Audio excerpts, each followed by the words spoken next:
Almost the afternoon. Yes, good morning, everyone.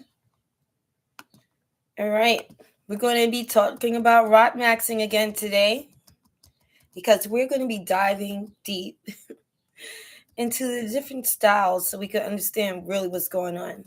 All right.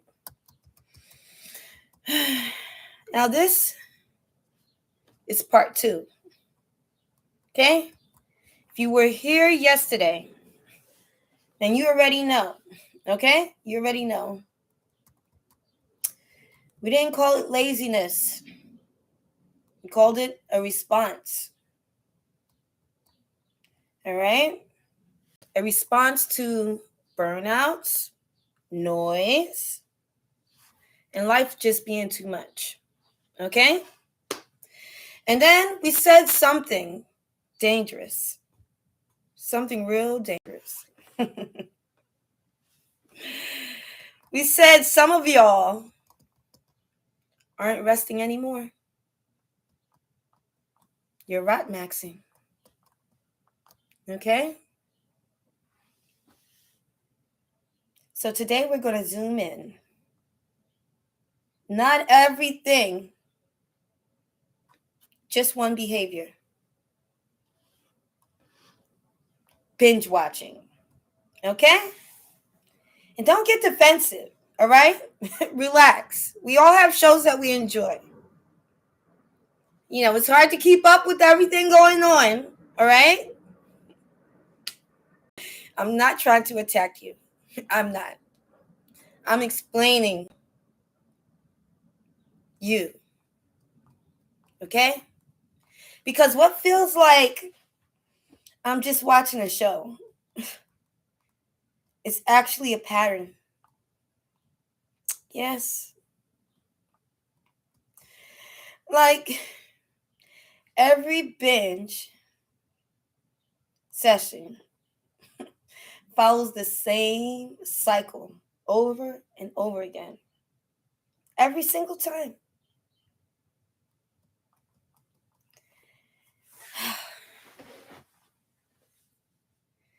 Step 1, the drain.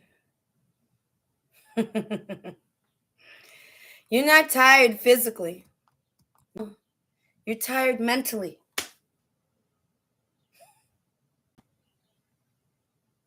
Why would you do that to yourself? It's draining you. You're going through something like a roller coaster. It's draining you. That's step 1.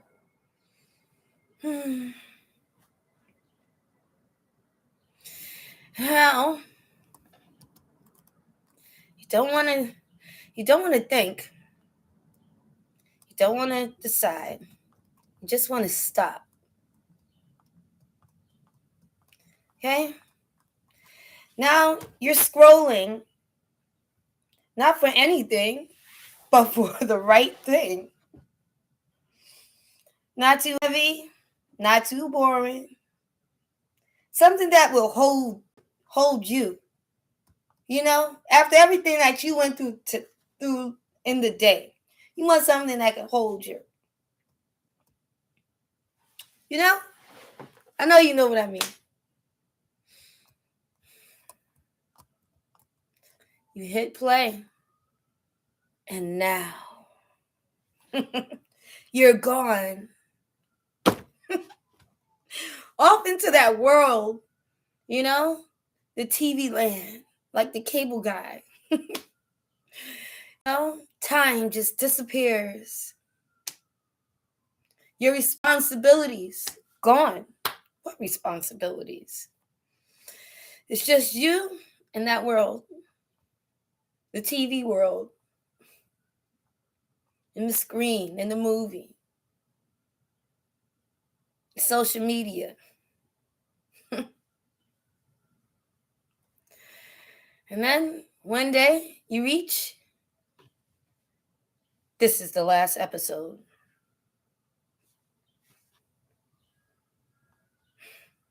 You freak out. No, it's not. This can't be the last episode.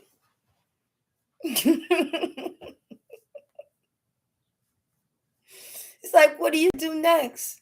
They're already offering you options. Similar shows. Just as good. With some of the characters you like.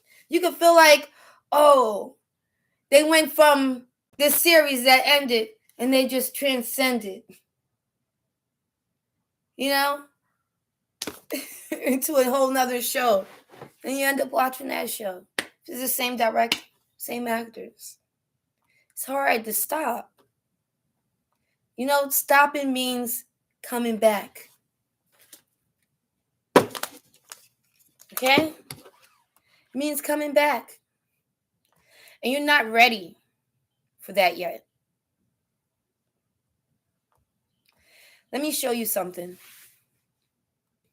Okay? You think you lack discipline. You don't. You don't lack discipline. You're responding to design. These shows that we're watching, they're built to keep you watching. Cliffhangers, unfinished stories, emotional spikes. Your brain wants closure. So when it doesn't get that closure,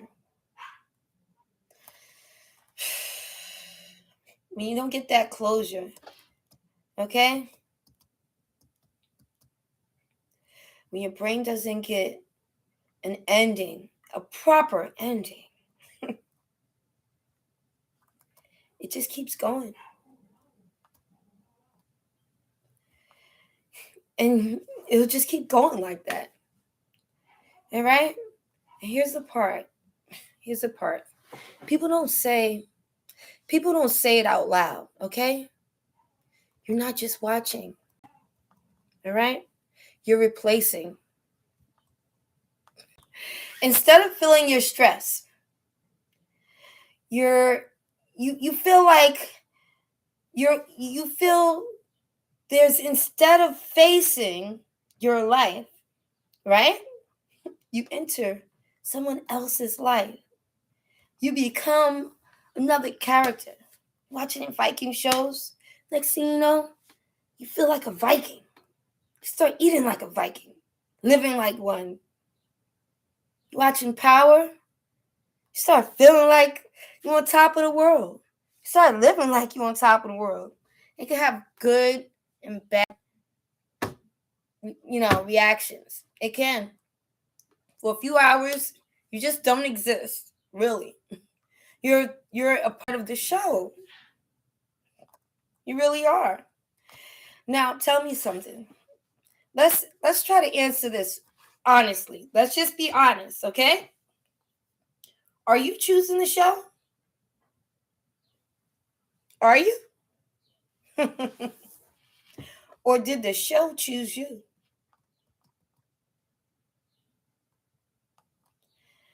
Because 2 episodes, that's a choice, right? 8? Well, that's something else. That's not control. That's submission. They'll always leave you on a cliffhanger every single episode. One day you'll be like, it doesn't even feel like a show. It feels like a movie. Because you never have closure. You know? When I was a kid growing up and we had watched these shows, there was no guarantee that we were going to watch the next episode. So every episode really ended with a lesson, a completion, a closure.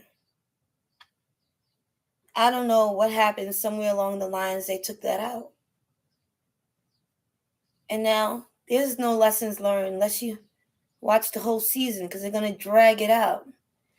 And they know just when to, make your mind go peak, spike up real high, and then back down low. They're going to keep it like that, structured. And so all these cable networks and stuff like that, if you not paying attention, Okay? And nobody talks about how you feel after you watch all of those shows. You have something to talk about on social media because now you in the know of what everybody else knows. But you don't really talk about what it really feels like after all of that. Not energized, just off. Might have back pain, knee pain. Okay? You might even feel a little guilty. You might have put some things aside that you were supposed to tend to just to do this. You'll get behind in things that you had on schedule. A little disconnected. Missed calls, everything. Because your life was paused for a TV show. For the people in your life. You weren't there. You were watching TV. You know? So here's how you take control back. Because we are taking control. That's why we're Rotmaxxing. Not by quitting, but by deciding. Okay? Because you press play, right? Say it out loud. I'm watching to rest, not to escape. Set a limit for yourself. And when it ends, don't press next immediately. No, don't do that. Sit there in silence, right? Even for, 30 seconds. That moment. That's where control comes back. Right there in that 30 seconds. Take a little breather. We don't even have commercials anymore where we take breaks like we used to. And we don't even have that close you used to have at the end of every show like we used to, but we could take these moments. We can take back control. We can decide when we take a break. We don't need a commercial break. Maybe you want to stop doing that and, go look outside, get some fresh air, or go do something else and come back to it. Take our breaks. That moment, though, when you take the break, 30 seconds, so even more if you could, that moment, that's where the control comes right back. So, okay? So, now you see it. Yeah. Bedrotting led to Rotmaxxing. Okay? And that led to the binge cycles. But this is just one layer. Because next time, we talk about something worse, faster, more addictive. Okay? Harder to escape. Scrolling. So until then, ask yourself, are you resting or disappearing? Okay? But remember, I want to give you a few things to remember about this before we go. Okay? When you're watching these shows, it's like a light bulb. And think of it like it's a light bulb and you're like the bug. Don't get zapped by the light. It's cool to look at the sun, but not for too long, right? In life, we have to have moderation. So we have to start taking time for ourselves. Try to find positive ways to get influence from these shows you do watch. If you do binge watch shows, say you binge watch a cleaning show, well, while you're watching that show, your place should be immaculate. Or if you watch a designer show where they're organizing and they like they're doing like all types of decor and design. And they're adding sconces to houses and stuff like that. You could find a hobby while you're binging. Okay? And then also, you have to think about the ways that the ways that these shows affect your mind. Because that is really serious, especially for people who have children and the children are binge watching Power. Okay? There's a discretionary label on everything, and it's telling you the aftermath and the effects. And now you could ignore it because some people do survive situations, even if they put themselves in it. But a lot of times that doesn't always happen. There's a percentage of people that actually are influenced by social media, movies, and songs that they listen to, and games. Yeah, I hate to say it, they're influenced by the games, and they want to live the experience they see in the games. Right now, I'll tell you, there's some shows out there where it shows people fighting every day, and they pretend that it's a reality. They have people out there ripping their wigs off, okay, fighting over men and everything. That's not reality. There are people on set with those people. And this is something a lot of people don't know. The youth and a lot of the parents and adults don't know. There's people on set, okay, who put those storylines together to push a narrative, to get you excited, okay, to keep the conversation going on the internet. A lot of those things aren't real. And when they are real, they're over exaggerated. And that's something that you have to understand with social media. Like, even if you're watching a content creator and they're making content for you to watch, they might just be eating a cookie. But when it becomes content, they're not just eating a cookie. It's a stolen cookie that they stole from a rare castle, and they snatched the cookie from a bird or something like that. They want to draw you in. And now you're to the story. And now you're coming, you want to see more. And they always tell you, don't forget about part, you might not even hear it. Part what? 2, 3, 4? You might have to watch it all. Oops. They'll even add a little typo in there for you. And then you get stuck in there trying to explain to someone how to spell something. These are all marketing tactics, okay? These are marketing tactics. And I feel like, a lot of people don't think about, psychology and stuff like that, or marketing and customers and humanity, human behavior, the way people are doing things. But we all do these things for a reason, okay? These things, like, it's an influence, and when they mess with your mind like that, you can lose your train of thought, and it'll have you purchasing things that you don't need. They're preying on you every time you turn that light on. Every time you turn the TV on, they're preying on you to buy this, buy that. They're tracking you. Do you not feel hunted? Okay? You're being programmed, and they're giving you these ideas, and it's up to you to decide whether you're going to be a part of that or take control of that. Because there are ways that we can watch shows that we like without it really taking over us. Let me give you an example for, like, myself, okay? I have shows that I like to watch, and I could say that I'm binging them.